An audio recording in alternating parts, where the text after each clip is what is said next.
Okay, this is lesson 7.3. We're going to be solving radical equations. And in these problems, we're going to see x is going to be inside of either a square root, a cube root, a fourth root. We're going to skip over example 1 at the top, getting straight to the heart. We've only got 15 minutes. We've got to move rather quick. But we're going to always have to do a check when we're solving these problems. So let's take a look at example 2. Radical x is equal to 5. Tell you what, there is an understood index of a 2 here. This is a square root or a second root. We generally don't see a 2 written in there. But to eliminate a square root, we will raise both sides to the second power. By the way, whatever number is in that index of the root, that's what power we raise both sides to eliminate the square root. Very quickly, we'll have x is equal to, well, 5 squared is 25. Now, right now it might seem like we're done, but you can see where we've highlighted we must check each solution for extraneous roots. There very well might not be a solution to this equation. The original equation was the square root of x equals 5. Replace x with 25, and we're asking ourselves the question, is the square root of 25 equal to 5? The answer is yes, and that's our final answer. Now, please understand, we're not just checking to see if we made a mistake in our solving. There's a much bigger issue here. The real question is, does this equation even have an answer? So very often kids don't want to do a check because they're thinking, well, I know I didn't make a mistake. Again, that's not the issue.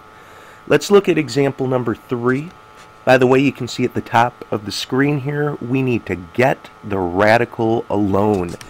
Get our square root or cube root or whatever it is completely isolated.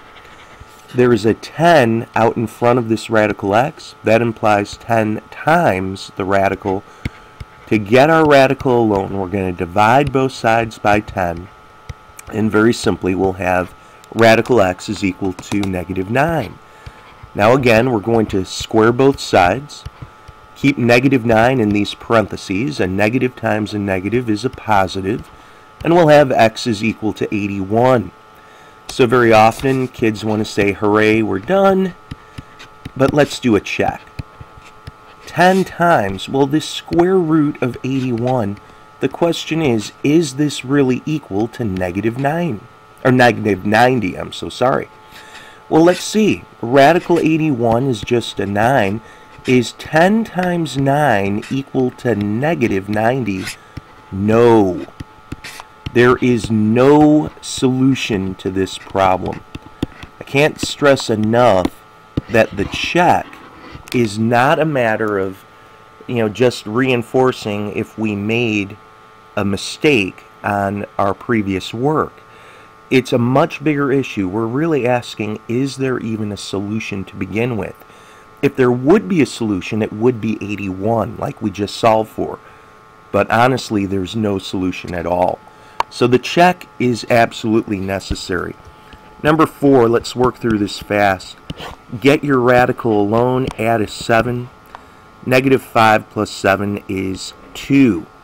Well, let's square both sides. 2 squared is 4. And we'd say y, square root, you just get y. Y is 4. Well, again, you might think, well, is that really the answer? Possibly. Again, what we really have to do is go back to the original. This original right here, we're going to say, is this equation true? Would the left side equal the right side when we replace y with 4? Well, the square root of 4 is 2. Is 2 minus 7 equal to negative 5? Yes, it is. There is an answer of y equals 4. Come over here to number 5. Let's minus a 4 from both sides. Again, our goal is to get our radical by itself. Negative 8 minus 4 is negative 12. Again, let's get rid of our square root. If it's a second root, we will square both sides. And again, a negative number squared is a positive. Negative 12 times negative 12 is a positive 144. Divide both sides by 3. 144 divided by 3 is actually 48. But again, we're not done. We really do have to do a check. Go back to the original equation, rewrite it, but let's see if it's true when we replace x with 48. 3 times 48 is 144. The square root of 144 is 12. So is 12 plus 4 equal to negative 8? The answer is no. Guys, there's no solution to number 5. If there would have been a solution, it would be 48. But you can see how important it is. We really do have to do a check. Number 6, get your radical alone. Let's minus a 5 from both sides. 3 minus 5 is negative 2. Watch out now. This is not a problem where we're going to square both sides. Remember, x is inside of a third root, a cube root. We're going to raise the left side and the right side to the third power. And negative 2 to the third power on this right-hand side is negative 8. Cube a cube root, it goes away. You just have 2x. Divide by a 2, and we will have x is negative 4. Well, again, if there is an answer, the answer is negative 4. There's a much bigger question, though. Is there an answer at all? And we're going to rewrite this original problem. Instead of having an x, we replace that with negative 4. And the question is, would the left side equal the right side? Well, 2 times negative 4 is negative 8.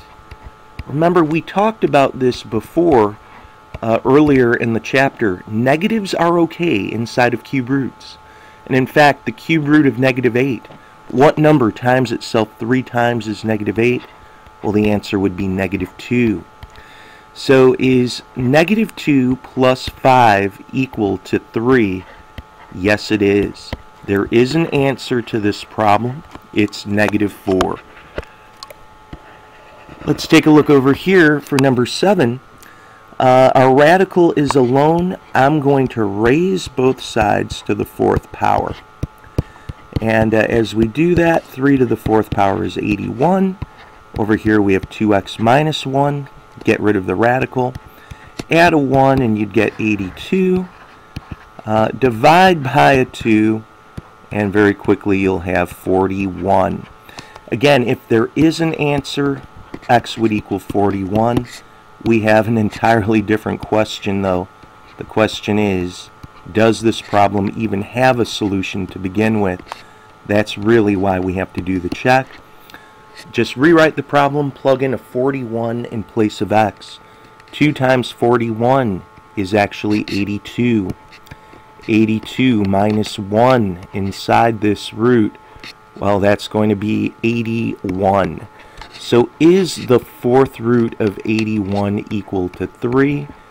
Actually, it is. We can say yes. 3 times itself 4 times, in fact, is going to get 81. The answer here is 41. Let's go to the other side real quickly. An extraneous solution is an answer that doesn't work. We saw some problems where we solved for a solution, we solved for an answer, but it didn't make the original equation true. When the index of the radical is even, possible extraneous solutions are introduced. If you are catching what this is saying, it's really saying we don't have to worry about odd indexes. If you have a cube root or a 5th root, you won't have that possibility of no solution. You can always do a check, but you don't have to do a check if it's actually an odd root. Well, real quickly, we're going to skip number 9. Let's look at number 8 though. Tell you what, we're going to add an x to both sides. This is a little bit trickier of a problem. We've got radical 2x plus 15 is equal to x plus 6. We're going to square the left side and the right side, but squaring this left side is easy. Squaring the right side is a little more complicated. We're going to see why. Square square root, the square root goes away. When you're squaring x plus 6, however, you've got to multiply x plus 6 times itself. Distribute, you'll get x squared plus 6x plus another 6x right here. 6 times 6 is 36. From here we're going to realize there's no more radical, but we do have squared terms. We're going to have to solve a quadratic. You might wonder how we do that. Well, you minus a 2x from both sides, minus a 15, and real quickly, we're running out of time here because we only have 15 minutes on this timeline. What we're going to have to do is factor. Think about two numbers that multiply to 21, yet at the same time they're going to be able to add up to a 10. Think about a 7 and a 3. So you've got x plus 7, x plus 3. Double check it, it's going to work. Set both of these factors equal to 0. You're going to see you get 2 answers. Subtract a 7 from both sides, subtract a 3. Hate to say it though, we really have to do a check. We don't know if these answers are going to work, so I'm going to plug in -7 right in here. 2 times -7 plus 15 minus a -7. Is that equal to 6? Again, we're just going right back up here. 2 times -7 is -14. -14 plus 15 plus 7. You're going to see that this is really the square root of 1. Is the square root of 1 plus 7 equal to 6? No way. -7 can't be an answer. Let's check -3. We'll have 2 times -3 plus 15. Then we'll say minus -3. Is that equal to 6? Well, 2 times -3 is -6. -6 plus 15 plus a 3. You're going to see this is going to work. -6 plus 15 is 9. So we've got the square root of 9. Square root of 9 is 3. Is 3 plus 3 equal to 6? Yes. What does that mean? One answer, x equals -3. Sometimes you'll get both answers to work. Sometimes both will fail. Last problem, super fast. Let's add a 2 to both sides. 25 plus 2 is 27. Here's what we do to wrap this up. Raise both sides to a reciprocal power. The reciprocal of 3 over 2 is 2/3. So we'll go 27 to the 2/3 power. This becomes an x. And 27 to the 2/3 power, well, you know what?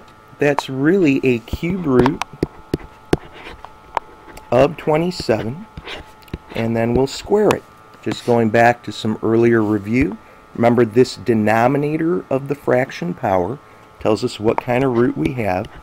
Cube root of 27 is 3. 3 squared is 9.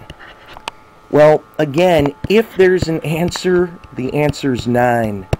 But then again, who's to say this problem has an answer at all?